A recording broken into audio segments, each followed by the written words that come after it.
Good evening. Welcome to this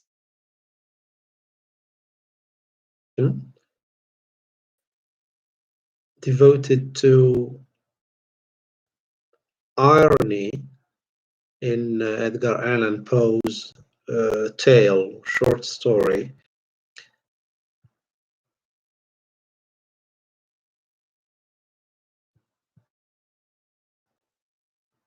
Well, I would like to start by clarifying or defining irony. There are generally someone says something and means something entirely different from the meaning which is expected. In other words, it's irony. To be ironic is to contrary. All right. So this is generally the definition of irony. So um, there are types of irony. There are types of irony. First, there is verbal irony of speech in literature. It is used when the intended meaning of words is entirely different or is the opposite of what these words are meant to convey. Irony occurs when words or the meaning of which is not intended by the speaker. Verbal irony occurs when the speaker intends to mean the opposite of what is actually said. It happens or it is used when the speaker states something with underlying meanings which stand in sharp contrast to the expected meaning, not meaning into the definitions that you can find in different dictionaries of literary terms. You get that irony involves saying what one does not mean. According to Johnson, it is a mode of speech in which the meaning is contrary to the words. If you think language is concerned, it's just remarkable. The verbal interaction between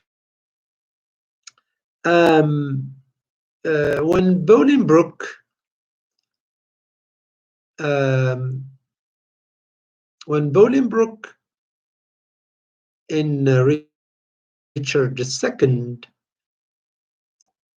uses the word holy, referring to Richard the second, the king, the monarch, his cousin, referring to him as a holy man. This Bolingbroke of meaning that historical device, a figure of discourse, a discursive device. A discursive device or rhetorical device which carries a meaning the contrary to the words. Being a philosopher, you have Socrates, known for his pretending to know less than his interlocutors.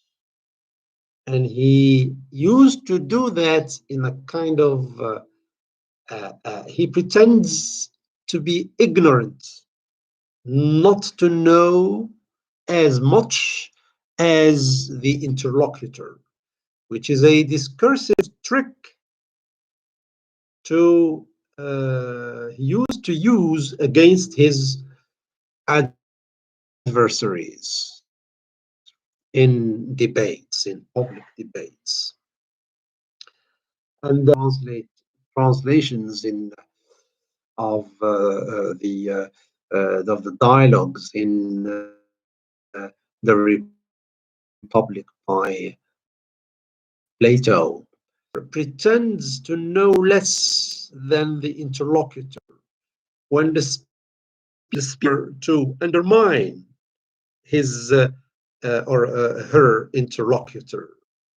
Okay, with the aim pretending to know less than the interlocutor, with the aim to trap the interlocutor into confronting the truth. Okay, so it is Socratic irony. And you find this explanation in the Dictionary of Literary Terms. Okay, so Socrates then used to pretend not to know as much as his boastful interlocutors. Okay, used to to have recourse to this type of dialectical irony, because is debating with someone who boasts, someone who pretends to know things better than others. So this is the second type of irony. The third type is situational irony.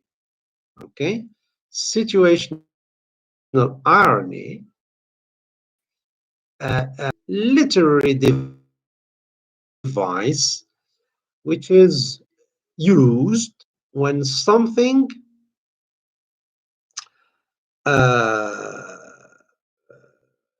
happens in an entirely different way from what is expected. That is situational irony.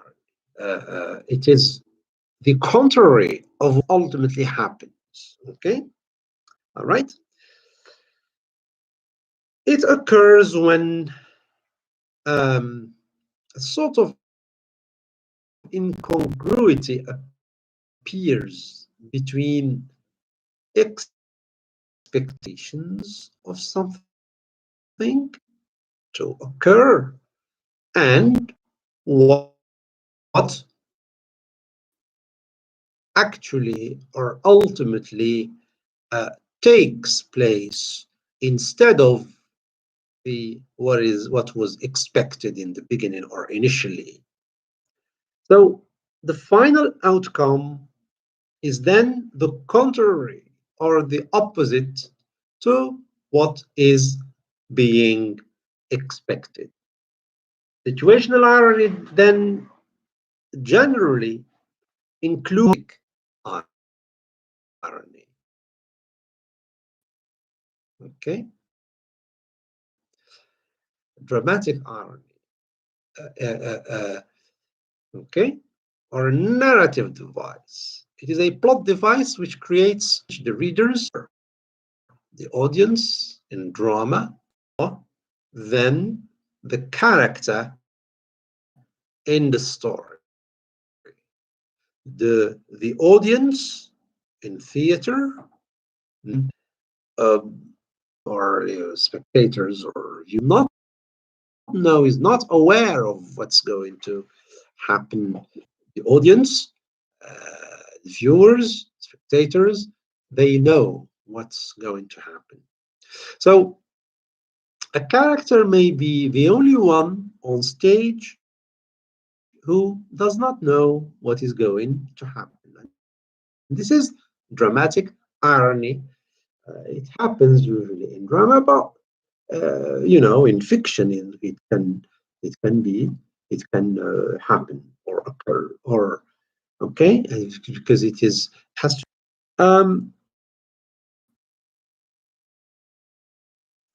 Here, I would like, before moving on to discuss irony in Edgar Allan Poe's story, The Cask of Amontillado, I would like to say a few words about irony and its connection with otherness. Irony could be approached through otherness as it involves two opposite perceptions. Irony involves radical alterity by implicating radical difference. In this edged nature contains otherness as its inherent characteristic feature. So there is always otherness as a process of signification within irony. It is inherent in irony. Whenever there is irony, there is otherness because it has to do with difference, two entirely different views involved in irony. Condition which aims at destabilization. That's a meaning. The expected meaning is to some extent destabilized. Now, I would like to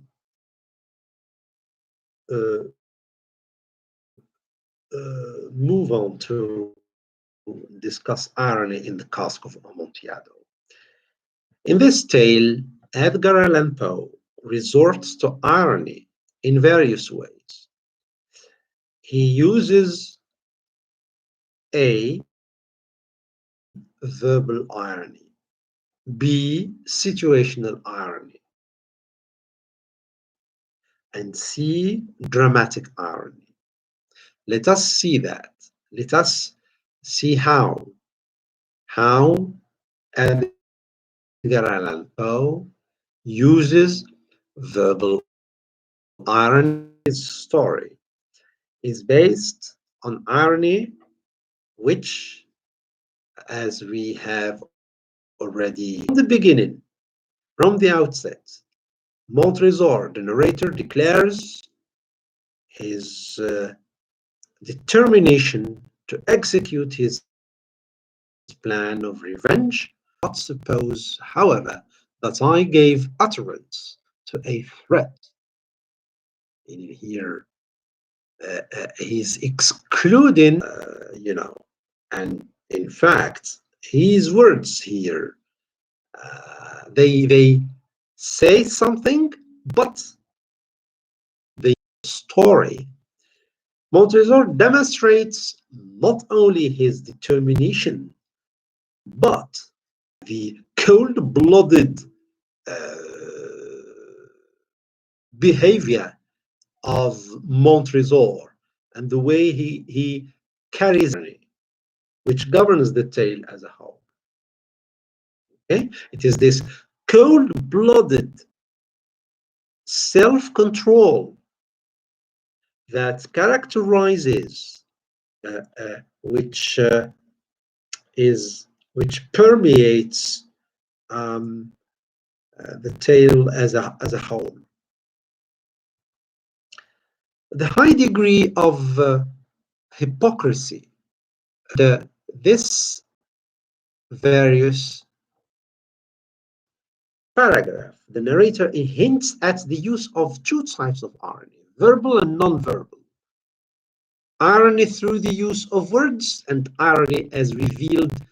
It is in fact remarkable that body language is implemented to convey, which is a telling means of communication is used as a mask, since we are in the carnival and he is wearing a material mask. But he is in the real mask he's wearing is this hypocrisy, this cold-blooded power or control of the situation. This is the real mask. The real mask he's wearing there is not the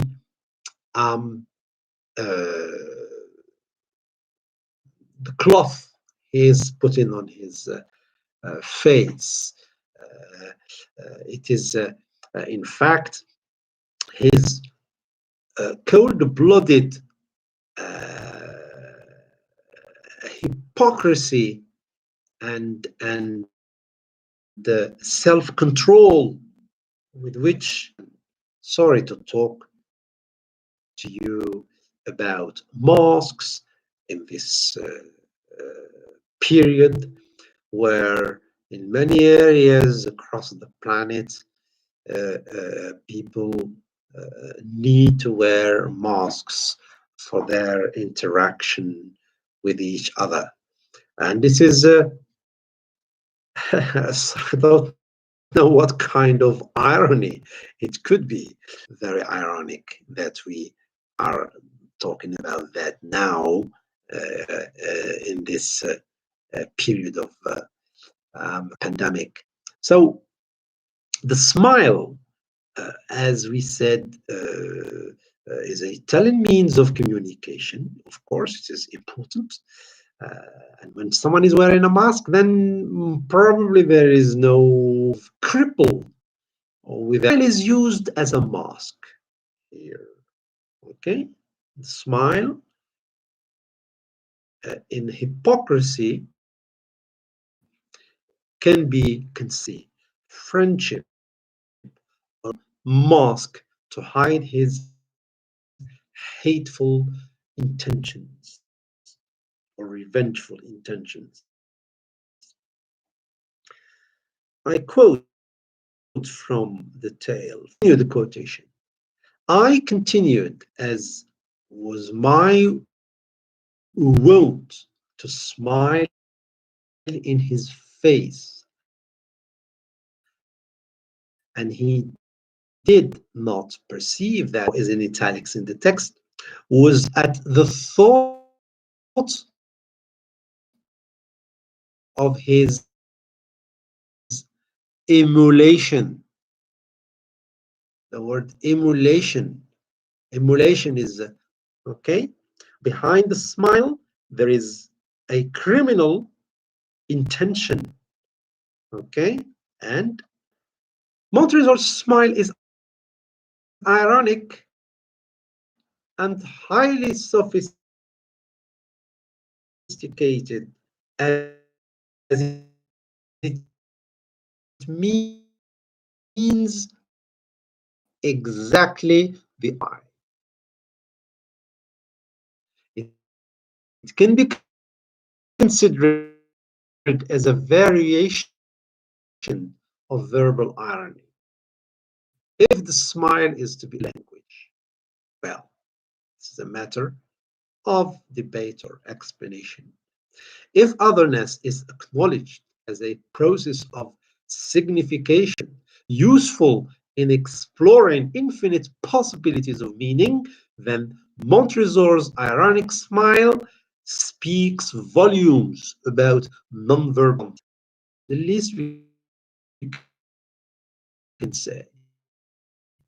A tragic story of murder rooted in what might be considered and in between two individuals adhering to different color reveals his way, seems to guard his victim. I quote, this Fortunato, the demonstrative pronoun this masks the distance that Montresor lays between him and Fortunato. So it's ironic because said this, he should say that. Normally, when the pronoun, when that is used, there is distanciation, there is physical distance, and also emotional or affective distance. We say, this man here, near to you, that man, there is rejection, there is distance, psychological and physical. So this Fortunato could be interpreted as being an instance, a case of irony, rests partly on cultural stereotypes about the Italians. I quote, few Italians have the true virtuoso spirit.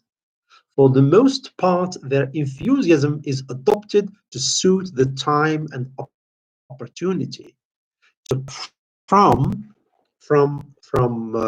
the story, from the text. So Fortunato, who considers himself as a connoisseur in wine, and this is a quotation, Fortunato, who prided himself on his connoisseurship in wine, unquote. So for Montresor, and imposture, l'imposture in French, meaning show off, which is associated in this key paragraph with the Italians. So there is okay, a cultural stereotype. If imposture is deception, yes, because imposture is pretense, and pretense is meant to deceive someone or to deceive people. If imposture is deception, but deception for fraudulent purposes, an imposture is a dishonest person who resorts to imposture and deception or a different name or a different identity for fraudulent purposes in order to build someone else. So imposture, l'imposture, pretense, is a sort of mask, or could be considered as a mask that hides true identity, or at least true intentions. So that is a sort of irony. Like all the Italians, in the eyes of Montresor, I quote, a quack, unquote, meaning a person who pretends to have knowledge or skills he doesn't have in reality. I quote again, in painting and gummery, Fortunato, like his countrymen, was a quack, unquote. These are the words of the narrator, Montresor. In make believe for dishonest purposes. This paragraph then functions paragraph. Montresor prepares the ground action and aims to justify choice of the strategy to implement in carrying out his revengeful plan.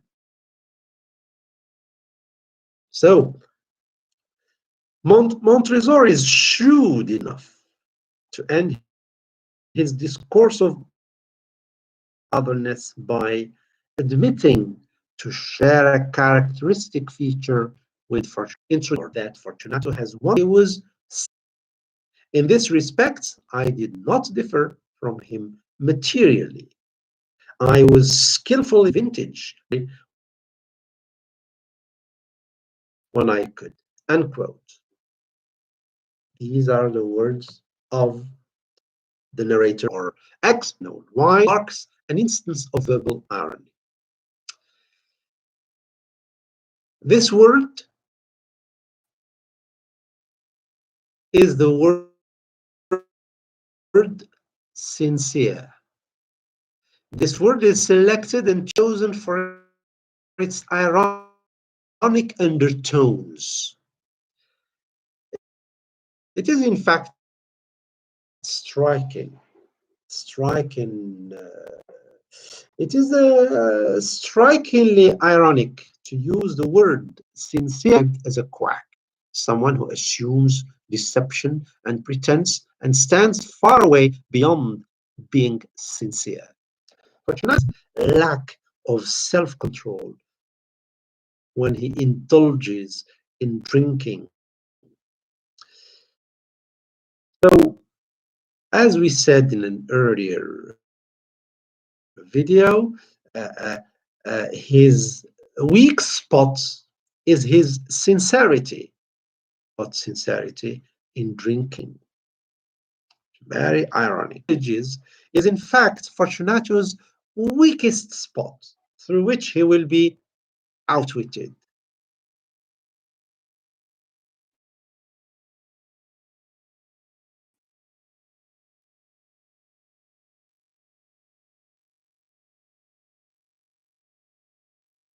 Um,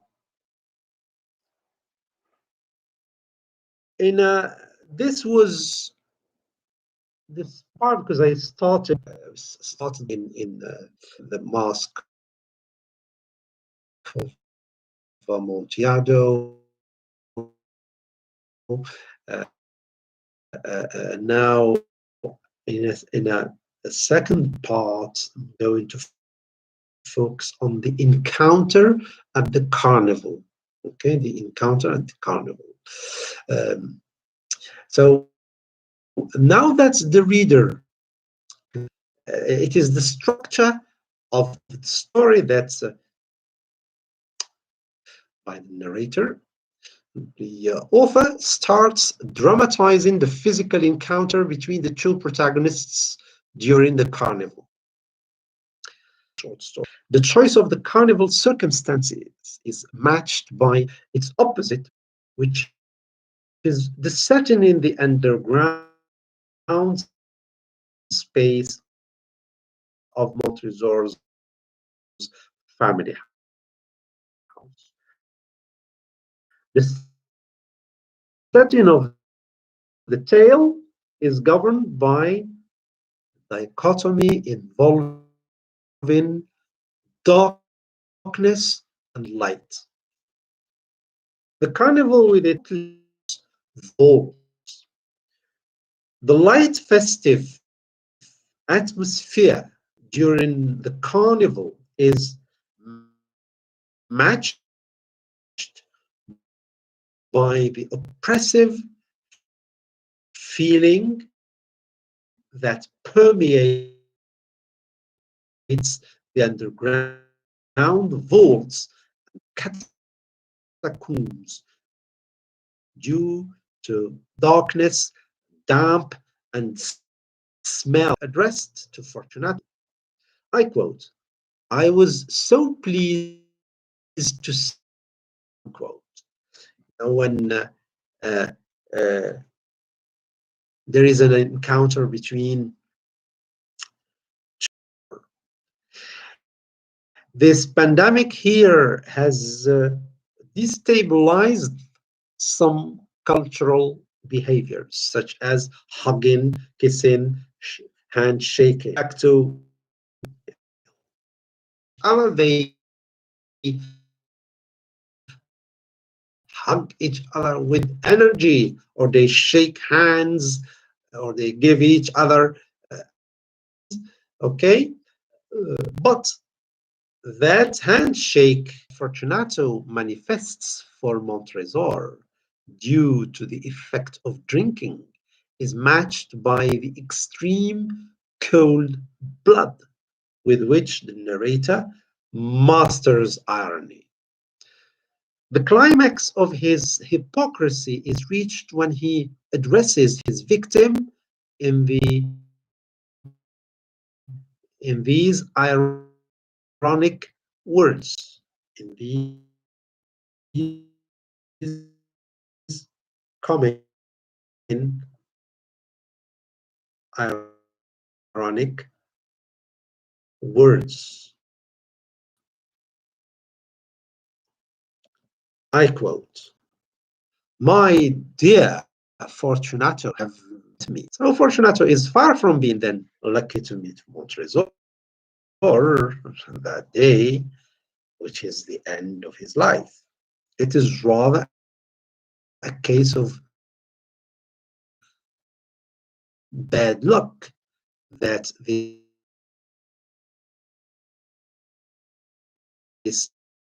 example of verbal irony seems to signify.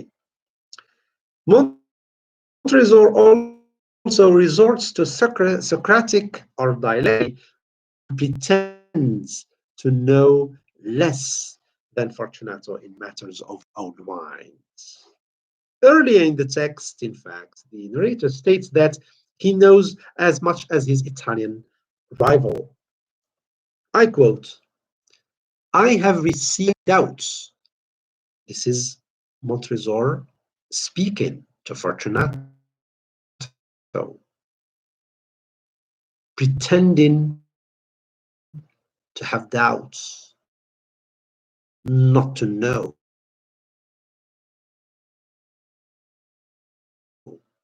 as much as Fortunato, typically Socratic irony. Here, irony is used as an important narrative device. The connoisseurship, meaning the knowledge of Fortunato, by assuming that he knows less than him, and he should have consulted him before buying the cask of wine, the barrel of wine. I quote, "I was silly enough to pay the full Amontillado price without consulting you in the matter." So, after having prepared the reader to acknowledge Fortunato as being skillful at deceiving other people, now Montresor posture Fortunato. He makes Fortunato feel jealous when he mentions the name of Lucchesi. The verify whether wine I have bought is real Amontillado sherry or not. I will call or I will ask Lucchesi who. So here, for Montresor is trying. He tries to create, of Lucchesi, that he will ask the wine in question. I quote, "As you are engaged, I am on my way to Lucchesi. If anyone has a critical turn, it is he. He will tell me."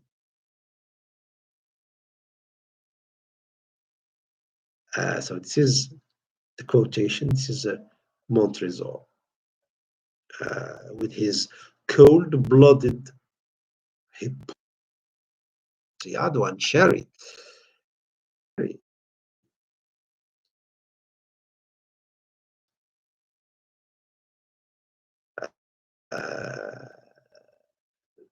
The use of irony or the implementation of irony here as a crucial device in the story reaches a climax when Fortunato insists on coming to Montesor's house to verify the quality of the drink is that Fortunato is falling in the trap.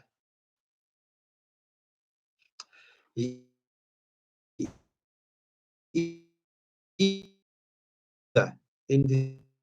deception by raising the level of irony higher, pretending that he is concerned about Fortunato's health, with the making his right. I quote, "My friend, no, it is not an ironic trick which is introduced to reduce the possibility of doubt in the mind of the victim. Fortunato is now done in. He is being tricked into being determined to come to Montresor's house without a shadow of doubt about the murderous intentions of Montresor. So irony is then a device alien real intentions. Fortunato decides to in a damp atmosphere,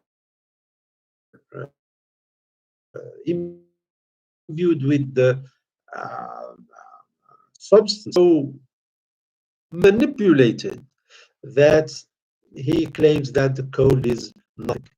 And making such a statement,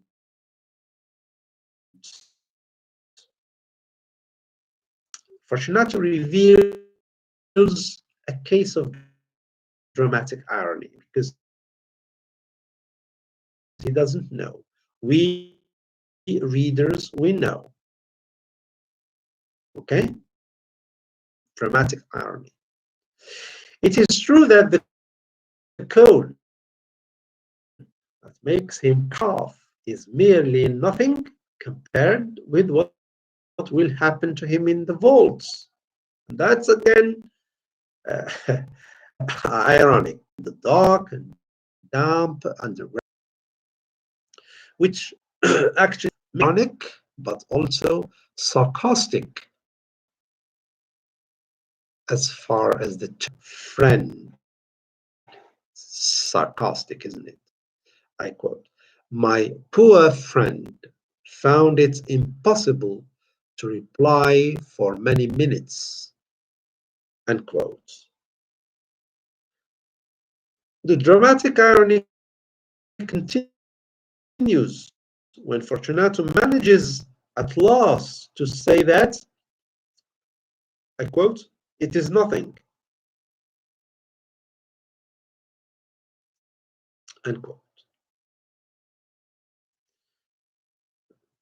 This is a statement which is dramatically ironic. Case of dramatic irony. It is meaning to his highest point when he claims to have health and proposes that they should stop of the unhealthy enclosed space of the catacombs. Health is precious. You are a man to be missed. We will go back. You will be ill, and I cannot be responsible. There is hypocrisy. Using narrative. So if verbal word precious, dramatic irony is reinforced by Montresor's statement that he cannot be responsible for Fortunato's illness. But the most ironic statement is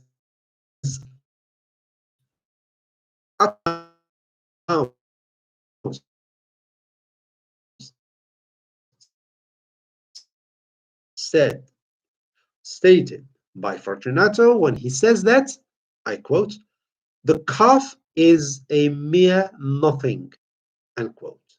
Adding that, I quote, "it will not kill me. I shall not die of a cough," unquote. of what is evil verbal tactic. Continue advancing with him until the spot of the execution is reached. When Fortunato says that he will not die of cough, true, offering a drinking solution to heal the coughing fit, he offers him, he said, true, yes, you are right. Um,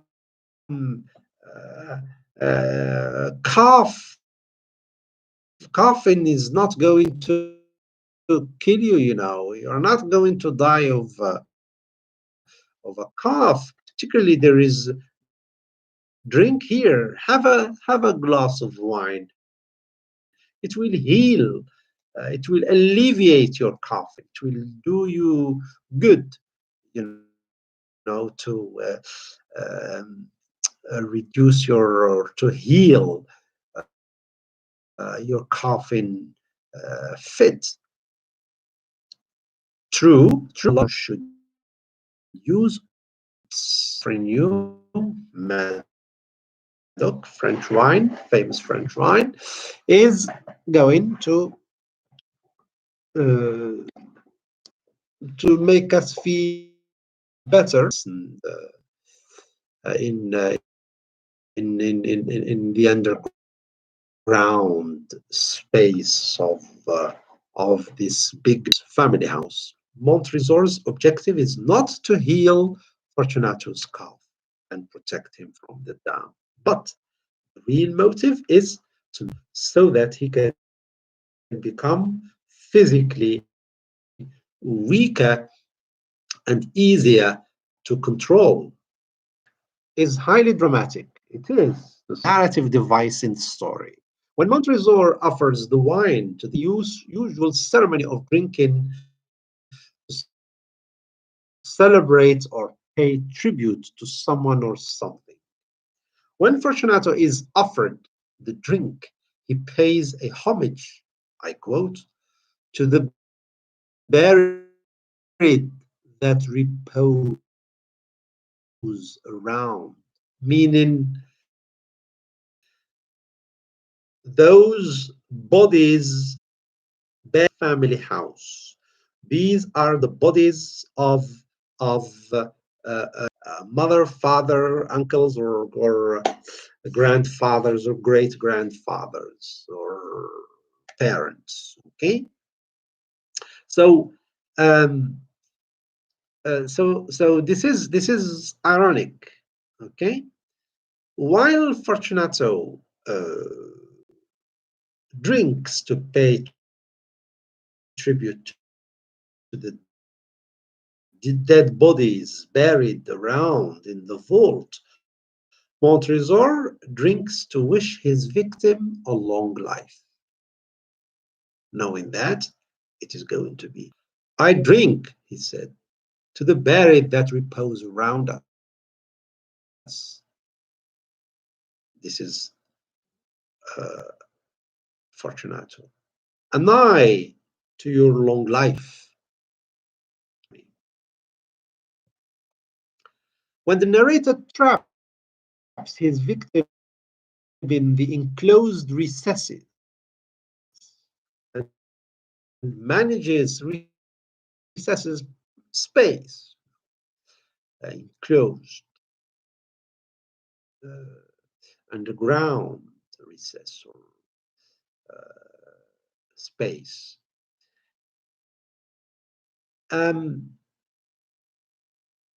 When Montresor traps Fortunato in the enclosed recess and he manages to chain him about his waist, body, unquote, preventing him from being able to free himself and step out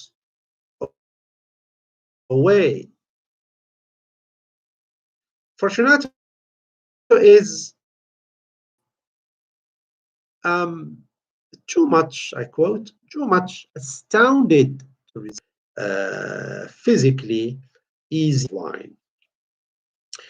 The words a striking illustration of a sort of sadist irony. Sadism, making others suffer physically or psychologically. Masochism, a masochist is someone who enjoys being victimized or being over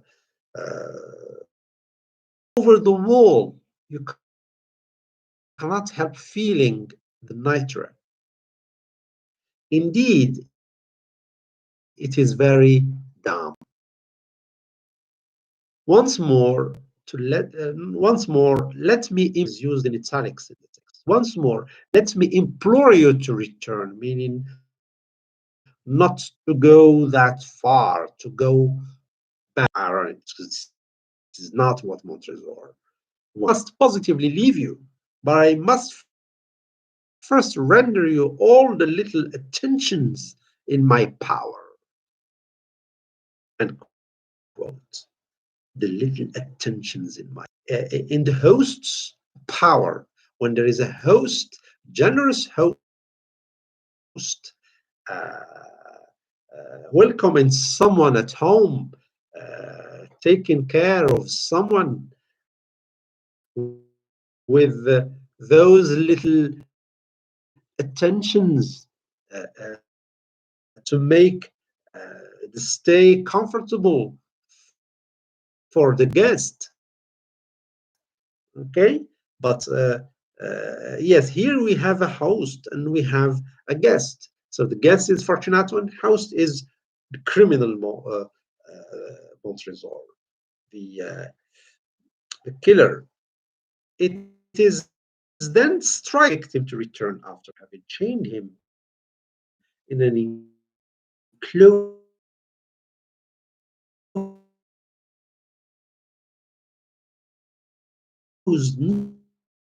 niche, then enclosed space, depriving him of little attentions, stones, to make a mortar, to make bricks or stones stick to each other in construction, nest, French, small enclosed space. This is the quotation from the text. This is a spectacular instance of a sadist method, isn't it? This is a spectacular instance of a sadist method of ending the life of a person who is practically being buried alive. And that is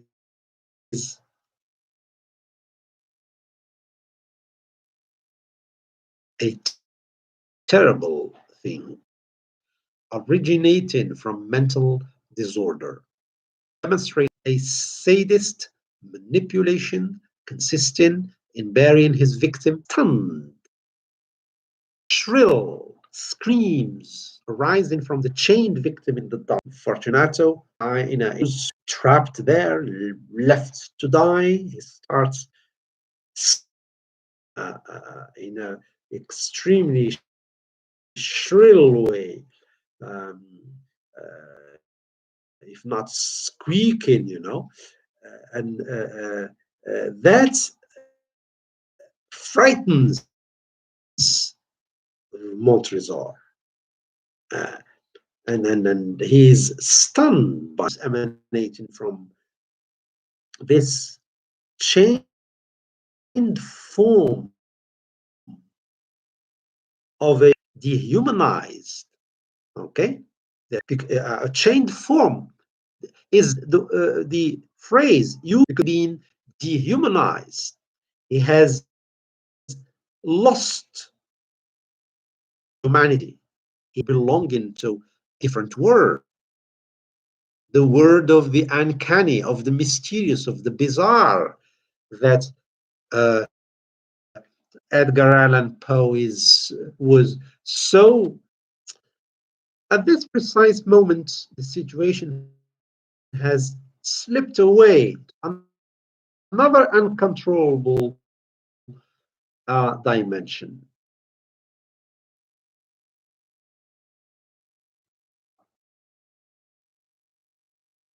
I quote, a succession of loud and shrill screams.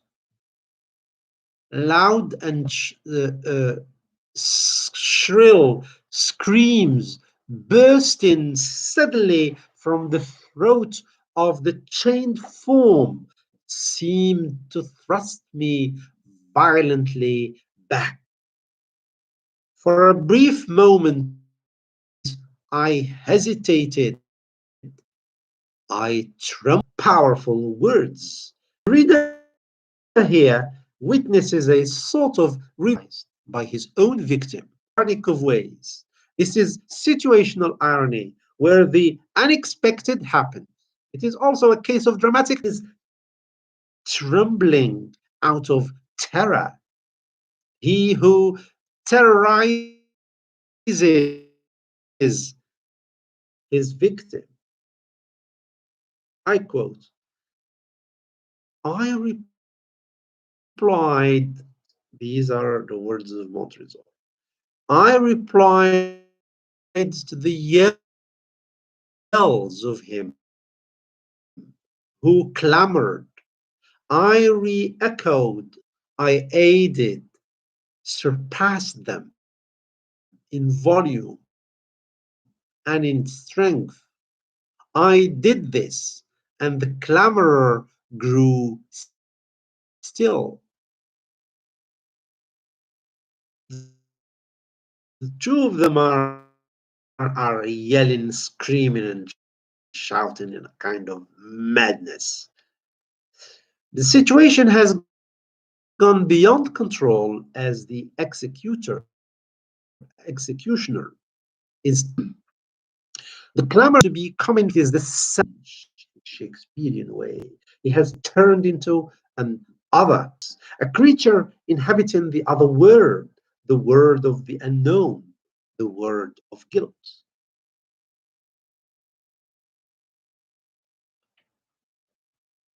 Coming to the end, the closing words of the narrative may be understood as being ironic.